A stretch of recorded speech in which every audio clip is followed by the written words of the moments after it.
जी अस्सलाम वालेकुम स्टूडेंट्स, क्या हाल है जी आप लोगों के। आवाज़ मेरी क्लियर है? थोड़ा कंफर्म कर दें मुझे।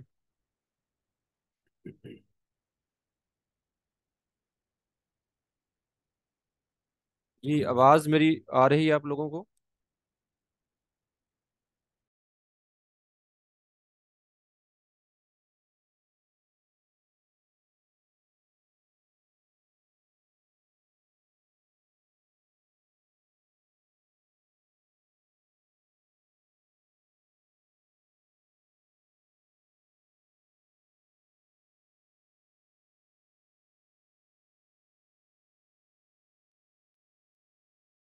मेरी आवाज़ नहीं आ रही है आप लोगों को?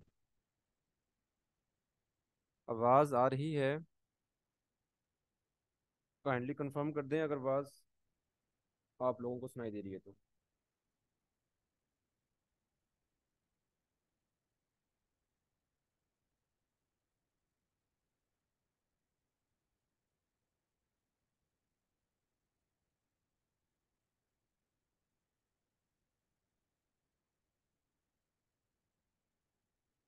मैं मायरा, मेरी आवाज़ आ रही है?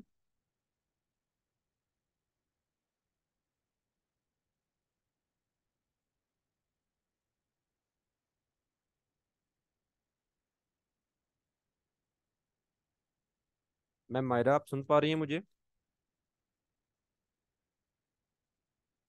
जी हाँ जी सर, बोलिए।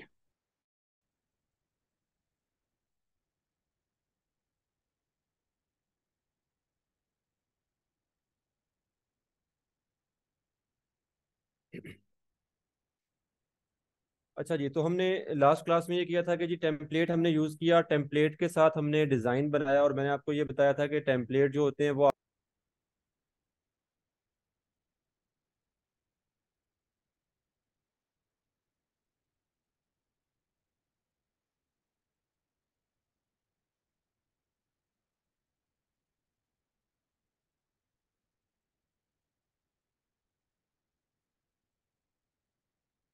1 मिनट दीजिएगा, जस्ट 1 मिनट मुझे।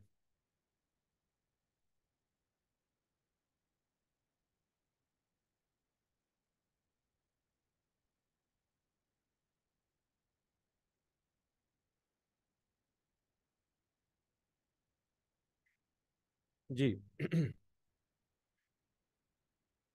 ठीक है, ठीक है। अच्छा जी, तो हम बात कर रहे थे जी कि लास्ट जो हमारी क्लास हुई थी, हमने क्या किया था कि एक टेम्पलेट लिया और टेम्पलेट के साथ हमने अपनी वेबसाइट कंप्लीट की। ठीक है, जैसा कि मैं आपको यहाँ पे दिखा देता हूँ जो हमारी लास्ट वेबसाइट थी।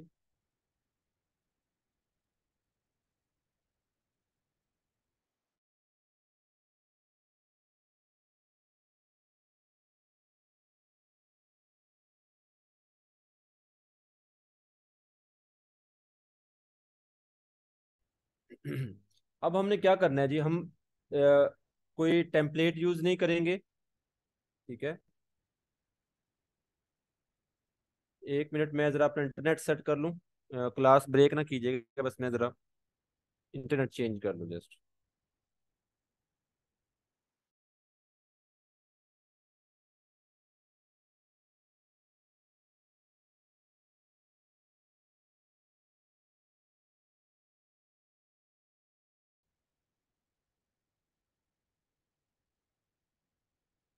जी, अब बताइएगा, आवाज़ क्लियर है? इंटरनेट चेंज किया मैंने, और स्क्रीन भी शेयर है तो बता दें मुझे। ठीक है। अच्छा जी, तो हमने ये किया था जी, ये एक टेम्पलेट लिया था, उसको हमने यूज़ किया, और मैंने आपको ये बताया कि आप कोई भी थीम इस्तेमाल कर रहे हैं, नेवी थीम था अभी जो हमने किया। आप कोई भी थीम इस्तेमाल कर रहे हैं, हर थीम में आपको स्टार्टर साइट्स टेम्पलेट आपको मिल जाते हैं, जिनको आप यूज़ करें और अपनी वेबसाइट को आप बना लेंगे। ठीक है, उसमें से आपने जो भी चेंजिंग्स करना है, मॉडिफिकेशन करना आपने, वो करें और अपनी वेबसाइट को आप कंप्लीट कर लें। अब वो टेम्पलेट जो है वो लाजमी नहीं होता कि आपको बिजनेस वेबसाइट के रेलेवेंट ही मिलेंगे। वो हर तरह की वेबसाइट के रेलेवेंट आपको मिल जाते हैं, चाहे वो ई कॉमर्स स्टोर हो, बिजनेस वेबसाइट हो, पोर्टफोलियो हो, ब्लॉगिंग वेबसाइट हो। और फिर इनके आगे आगे जो इनकी फर्दर कैटेगरीज आ जाती हैं, यानी कि बिजनेस की हम बात करें तो बिजनेस में ट्रैवल एजेंसी का बिजनेस है, या रेस्टोरेंट है, या फिर उसका कह लें कि आप एक किसी कंपनी के रेलिवेंट है। ठीक है, जैसे कि अभी हमने वेब एजेंसी की टेम्पलेट लिया, तो आपको हर तरह का टेम्पलेट मिल जाता है। और मैंने कल वाला जो हमारा सेशन था, क्वेश्चन आंसर सेशन, उसमें डिटेल से बता दिया था कि आपने थीम या टेम्पलेट किस तरह से सिलेक्ट करना होता है जी। अब हमने आगे जो काम करना है, आगे काम हमने ये करना है कि जैसे हमने इस टेम्पलेट में ये एक सेक्शन बनाया था लास्ट में, अगर आपको याद हो, तो मैंने एक ब्लॉक लिया, ब्लॉक में दो कॉलम्स बनाए। पहले कॉलम में ये इमेज ऐड की, दूसरे में हेडिंग और ये पैराग्राफ और ये बटन मैंने ऐड किया था। ऐसा ही है ना? अच्छा, अब मैंने आपको ये बताया कि ये डिजाइन आप खुद बना सकते हैं। जैसे कि ये डिजाइन जो है, ये वाला सेक्शन, ये हमने खुद बनाया। अब जब हमने खुद कोई डिजाइन करना है, हम खुद से डिजाइन करना चाह रहे हैं, तो फिर जो बाय डिफॉल्ट एडिटर है, जैसे कि ये जो डिजाइन आपको नजर आ रहा है, ये डिजाइन जो है ये बाय डिफॉल्ट एडिटर के साथ बनाया गया था। ठीक है, बाय डिफॉल्ट एडिटर हमने यूज किया, उसके साथ ही ये हमने डिजाइन बनाया था। अब वो आपने देखा कि उसके ऑप्शंस आपको बहुत लिमिटेड से नजर आ रहे थे, उसमें इतने ज्यादा ऑप्शंस नहीं थे आपके पास, इतने सेटिंग्स नहीं थी कि आप इसको एक प्रॉपर वे में डिजाइन करें। ऐसा ही है। अब हमने क्या करना है, हम ये चाह रहे हैं कि जी हम खुद का डिजाइन बनाएं, एक कस्टम डिजाइन बनाएं। और उस कस्टम डिजाइन के लिए हम क्या करते हैं, एक पेज बिल्डर इस्तेमाल करते हैं, एलिमेंटर। ठीक है, पेज बिल्डर इस्तेमाल करते हैं, एलिमेंटर, और उस पे हम अपना डिजाइन बनाएंगे। अब डिजाइन खुद का बनाने के लिए मैं क्या करूंगा कि ये वाली जो वेबसाइट है, ये वेबसाइट मैं इस्तेमाल नहीं कर रहा। क्यों नहीं कर रहा? क्योंकि इस वेबसाइट पे ऑलरेडी आप देखें तो हमने कंप्लीट डिजाइन बनाया हुआ है। इस वेबसाइट पे हमारी पूरी एक टेम्पलेट हमने इंपोर्ट किया और हमारी एक वेबसाइट हमने कंप्लीट की थी। ठीक है, तो इस टेम्पलेट को या इस वेबसाइट को यहाँ पे मैं दोबारा से एडिट नहीं कर रहा, या इसके ऊपर मैं दोबारा से कुछ चीजें ऐड नहीं कर रहा। ठीक है, इसके लिए मैं क्या करता हूँ, एक न्यू सेटअप करता हूँ, एक नई वेबसाइट बनाता हूँ। ठीक है, ये बैच 68 के नेम से वेबसाइट है, हम एक न्यू वेबसाइट बना लेते हैं किसी और नेम से। तो न्यू वेबसाइट बनाने के लिए आप लोग क्या करेंगे कि आप, जो आपके पास वर्डप्रेस का ये फोल्डर था या फाइल थी, ठीक है, जिप फॉर्म में जो आपने डाउनलोड की थी वर्डप्रेस की फाइल, इस फाइल को आपने क्या करना है, यहाँ से एक्सट्रैक्ट करना है। अगर आपके पास एक्सट्रैक्ट फाइल ही मौजूद है ऑलरेडी, जो आपने कॉपी किया था पहले फोल्डर, तो आप उसी को यूज कर लें। ठीक है, मैंने क्योंकि वो डिलीट किया तो अब मैं दोबारा से एक्सट्रैक्ट कर लेता हूँ। और अगर आपके पास ये फाइल नहीं है तो आप इसको दोबारा डाउनलोड कर लें wordpress.org पे जाके। ठीक है, तो काम आपने सिर्फ दो करने हैं। एक न्यू सेटअप बनाने के लिए, एक नई वेबसाइट का सेटअप करने के लिए दो काम आपने करना है। पहला काम तो आपने ये करना है कि ये जो वर्डप्रेस का फोल्डर है, इसको आपने रखना है htdocs में, जैसे कि पहले रखा था। और दूसरा काम ये कि एक नया डेटाबेस क्रिएट करना है, और फिर हम उन्हें कॉन्फ़िगर कर लेंगे जी। ठीक है, ये दो काम आपने जस्ट करने हैं। जैम्प सर्वर आपका ऑलरेडी चल रहा है, उसको आपने नहीं छेड़ना, वो आपका वर्किंग में है, ठीक काम कर रहा है, उसको आप काम करने दें। सिर्फ एक नया फोल्डर लेंगे वर्डप्रेस का, और उसको आपने रीनेम कर लेना है। नेम जो पहले यूज कर चुके हैं वो नेम ना हो, कोई और नेम रख लें। जैसे पहले मैंने नेम क्या रखा था, बैच 68। ठीक है, तो अब मैं यहाँ पे कोई और नेम दे देता हूँ, जिस तरह से हम कह देते हैं जी,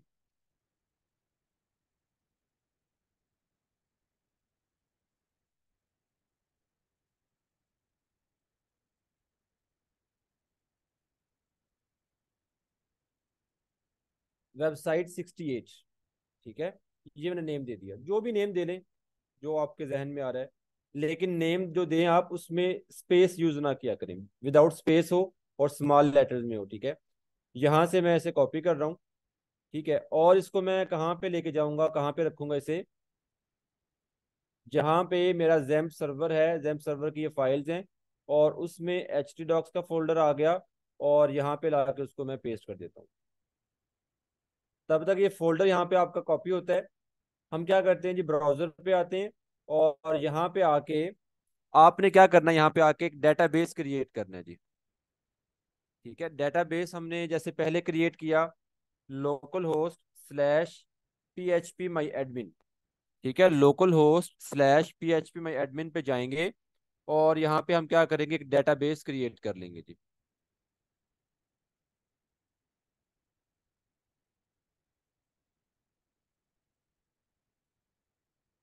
ठीक है, दो काम ही करने हैं ना, आपने एक न्यू फोल्डर रखना है एक न्यू नेम के साथ, और एक नया डेटाबेस क्रिएट कर लेना है। अब यहाँ पे डेटाबेस ये आपके पास आ गया जी, पीएचपी में एडमिन का कंट्रोल पैनल। ठीक है, ये एडमिन पैनल कहने से आप डेटाबेसेस पे क्लिक करेंगे। डेटाबेसेस पे क्लिक करेंगे तो यहाँ पे आपको क्रिएट डेटाबेस का ऑप्शन मिल रहा है। यहाँ पे डेटाबेस का नेम दें। नेम भी आप वही चीज़ कोई भी दे सकते हैं, लेकिन मैं अपना नेम वही दूंगा जो मैंने वर्डप्रेस फोल्डर को नेम दिया, और वो मैंने दिया था वेबसाइट 68। जस्ट यहाँ पे नेम आप लोगों ने ऐड करना है और क्रिएट पे क्लिक कर देना है, और इसके अलावा आप यहाँ पे कुछ भी नहीं करेंगे। ठीक है, फोल्डर हमारा यहाँ पे कॉपी हो चुका है, ये वाला। ठीक है, अब जो फोल्डर नेम है वही नेम हम क्या करेंगे जी, यहाँ पे हमने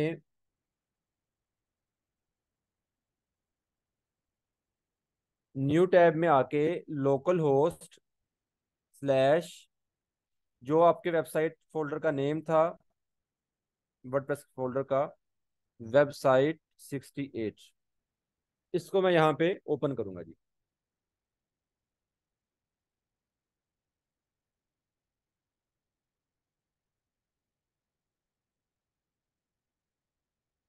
ठीक है, अब देखिए मैंने यहाँ पे अभी आपके सामने से ओपन किया, तो ये कॉन्फ़िगरेशन स्टार्ट हो गई है, जो कि हम पहले डेटाबेस को कॉन्फ़िगर करेंगे, फिर डेटाबेस पे वर्डप्रेस इंस्टॉल होगी, और फिर आपकी एक नई वेबसाइट बन जाएगी। तो सिंपली यहाँ पे कंटिन्यू करें, लेट्स गो करें, और यहाँ पे आपने डेटाबेस का नेम देना है। और डेटाबेस का नेम हमने क्या दिया था जी, डेटाबेस का नेम हमने रखा था वेबसाइट 68, यही नेम है ना। यूजर नेम यहाँ पे क्या आता है, यूजर नेम क्या आता है, कौन बताएगा यूजर नेम यहाँ पे क्या आएगा?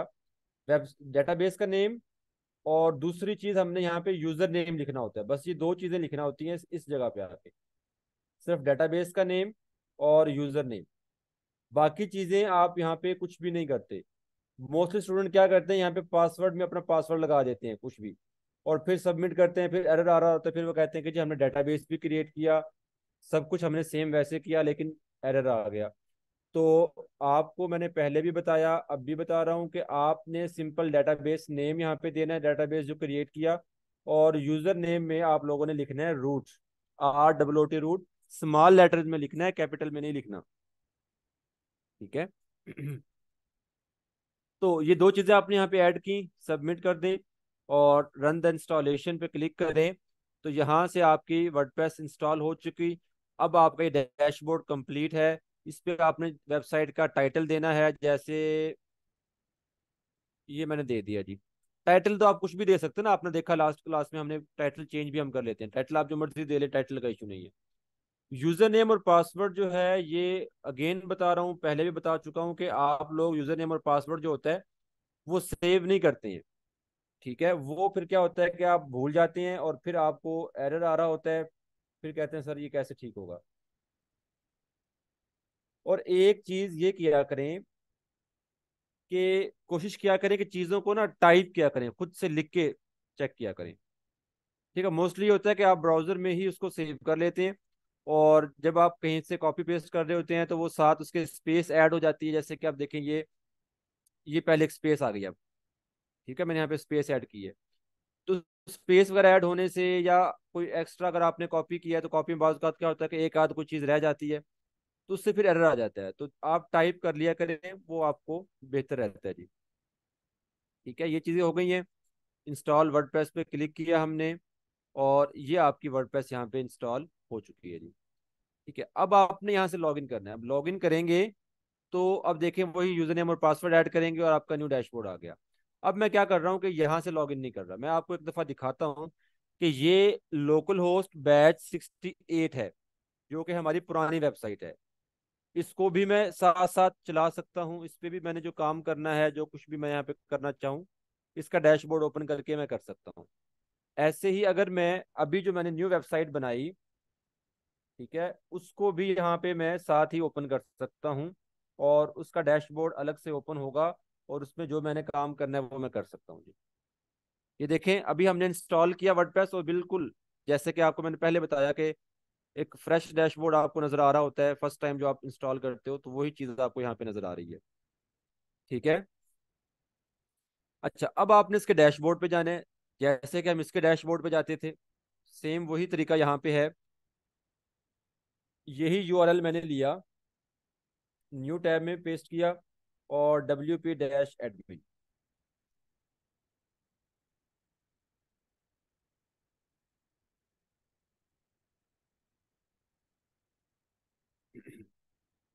यूजर नेम और पासवर्ड दिया और लॉगिन कर दिया हमने।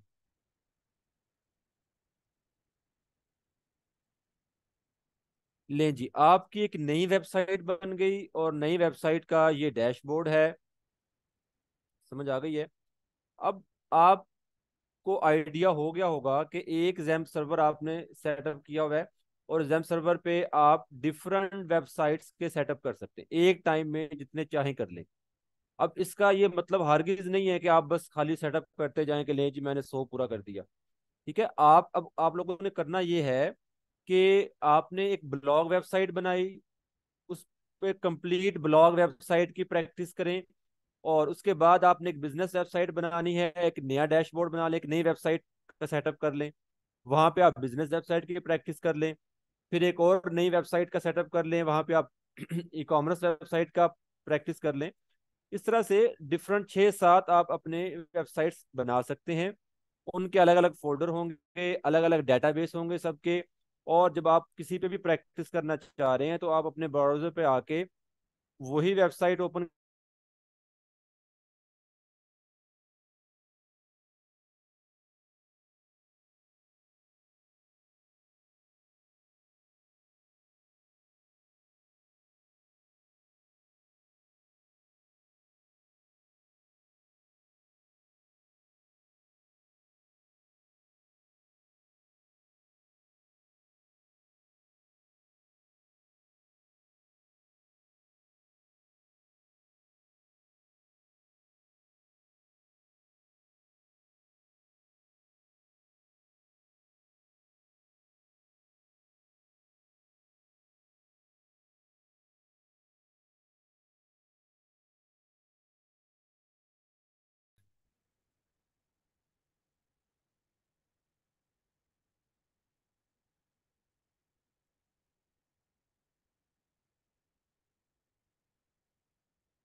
सॉरी जी, नेट का थोड़ा सा इशू हो गया था।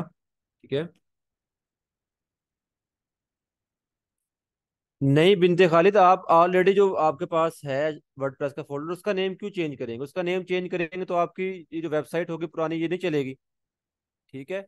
अगर आपको नहीं समझ आई तो देखें, ये बैच 68 है, और बैच 68 का फोल्डर यहाँ पे ये वाला है। ठीक है, और मैं इसी को रीनेम कर दूं अगर, ले जी मैंने इसका नेम चेंज कर दिया जी। ठीक है। और अब इसको एक दफ़ा रिफ्रेश कर लें आप, ले, आपकी वेबसाइट नहीं चलेगी। ठीक है, तो ऐसा नहीं होता। आपकी जो वेबसाइट है, जो आपने पहले बनाई, अब देखें ये कितनी आपके सामने फोल्डर मौजूद है। ठीक है, 57, 58, 59, तमाम जितनी भी हमारी अभी तक बैचेस गुजरे हैं, सबका एक एक फोल्डर बना हुआ है। तो जितने चाहें आप, जो भी आपने एक नई वेबसाइट बनानी है, नया फोल्डर रखेंगे आप पहले वाला फोल्डर यूज नहीं करेंगे। पहले वाले फोल्डर पे तो ऑलरेडी काम हो चुका है। ठीक है, उसको अगर आप इस तरह से चेंज करेंगे नेम, तो फिर वो नहीं चलेगी वेबसाइट। पहली वाली भी गई, और आगे उस पर नया काम तो वैसे भी नहीं होना। आपने नया फोल्डर रखना है, नया ही डेटाबेस क्रिएट करना है। ठीक है। अच्छा जी, तो ये हमारी नई वेबसाइट आ गई है। अब नई वेबसाइट पे आपने क्या करना है कि अब हमने देखी, बिल्कुल अब बिल्कुल ये जीरो से है, बिल्कुल फ्रेश डैशबोर्ड है, इस पे अभी तक कुछ भी नहीं हुआ। और यहाँ पे आ जाए, देखें वही चीज जो हम पहले देख चुके हैं। अब हमने इसको डिजाइन करना है खुद से। अब नया डैशबोर्ड बनाने का मकसद ये था कि हम खुद से डिजाइन करें हर चीज, कस्टम कस्टम काम करें, कस्टमाइजेशन करें अपनी खुद की थीम अपने डिजाइन की। कि टेम्पलेट जैसे हमने पहले लिया, एक स्टार्टर साइट्स हमने यूज की, वो ना हो। हम सिंपल एक पेज क्रिएट करें और उस पेज के ऊपर डिजाइन भी हम खुद बनाएं।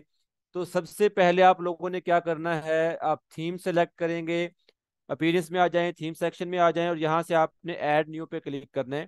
ठीक है, न्यू थीम आप लोगों ने ऐड करना है। अच्छा, अब मैंने आप लोगों को ये बताया था कि जब हम खुद से पेज डिजाइन कर रहे होंगे या खुद से वेबसाइट डिजाइन कर रहे होंगे, तो हम क्या करते हैं, पेज बिल्डर इस्तेमाल करते हैं, एडिटर इस्तेमाल करते हैं। जैसे कि जो पहले वाली वेबसाइट थी ये वाली, इसमें हमने कुछ चीजें डिजाइन की, कुछ एडिट किया। जैसे ये लास्ट सेक्शन हमने डिजाइन किया, तो आपने देखा कि हमें जो एडिटर मिल रहा था, जो कि आपको ऑप्शन दे रहा था कि आप हेडिंग यूज कर लें, आप पैराग्राफ उठा लें, बटन ले लें, वो एक सिंपल सा था, बिल्कुल सिंपल सा।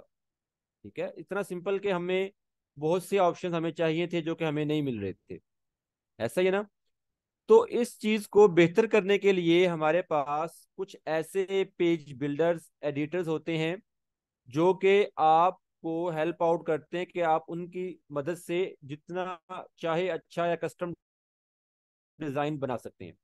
ठीक है, उनमें डिफरेंट नेम है। ठीक है, अगर आप अपनी ब्राउजर पे जाएं और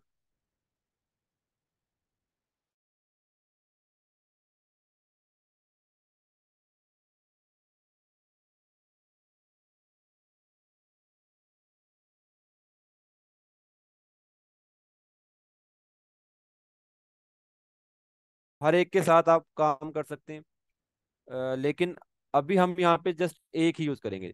देखिए, एलिमेंटर है, WP पेज बिल्डर है, स्पेक्ट्रा बीवियर है, साइट ओरिजिन है, गटनबर्ग है, लाइव कंपोजर है आपके पास। ठीक है, यहाँ पे ये WP बैकरी आ गया। ठीक है, उसके बाद आपके पास यहाँ पे टीवी आ गया। ठीक है, ये कुछ आ गए हैं जी। तो ये जो पेज बिल्डर्स हैं, इन पेज बिल्डर्स की मदद से हम क्या करेंगे, वेबसाइट को डिजाइन करते हैं। ठीक है, तो पेज बिल्डर के लिए अगर आपने, मैंने आपको बताया था कि अगर आपने बना बनाया डिजाइन उठाना हो, तो फिर हम ये देखते हैं कि किस थीम में आपको टेम्पलेट मिल रही है, किस थीम में आपको बने बनाए डिजाइन स्टार्टर साइट्स मिल रही हैं, आप वो थीम यूज कर लें। ठीक है, और अगर आपने खुद डिजाइन बनाना हो, कस्टम डिजाइन बनाना हो, फिर हम ये देखते हैं कि हमने किस पेज बिल्डर में काम करना है। जैसे अभी मैंने काम करना है एलिमेंटर में। किसमें काम करना है, एलिमेंटर में। तो एलिमेंटर के लिए कौन सा थीम जो है वो परफेक्ट रहेगा, मैं वो यूज करूंगा। तो एलिमेंटर के लिए हेलो थीम भी परफेक्ट है, क्योंकि हेलो थीम एलिमेंटर वालों का ही है, उन्होंने एलिमेंटर के हिसाब से बनाया है, परफेक्ट है। एस्ट्रा थीम जो है ये भी बहुत जबरदस्त है एलिमेंटर के लिए। और कैडेंस आ गया, ये भी बहुत परफेक्ट है। ठीक है, तो आप इनमें से जो चाहे यूज कर सकते हैं।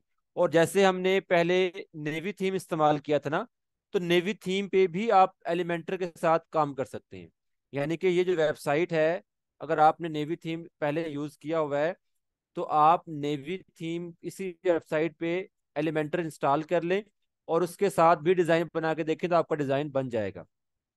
ठीक है, हम यहाँ पे भी कर सकते थे, लेकिन मैंने कहा कि आपको एक नया डैशबोर्ड बना के दिखा दूं ताकि आपको जरा आसानी हो जाए, और उस नए डैशबोर्ड पे ही हम अपना डिजाइन जीरो से स्टार्ट करेंगे।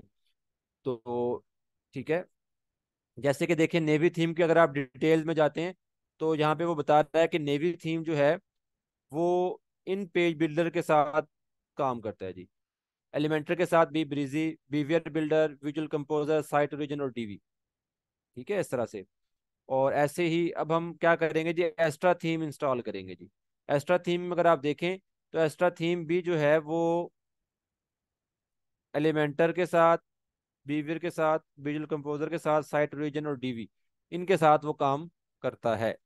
यानी कि अगर आप एक्स्ट्रा थीम पे अपना कोई डिजाइन बनाना चाहते हैं, तो ये वाले पेज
होस्ट बना दीजिएगा काइंडली।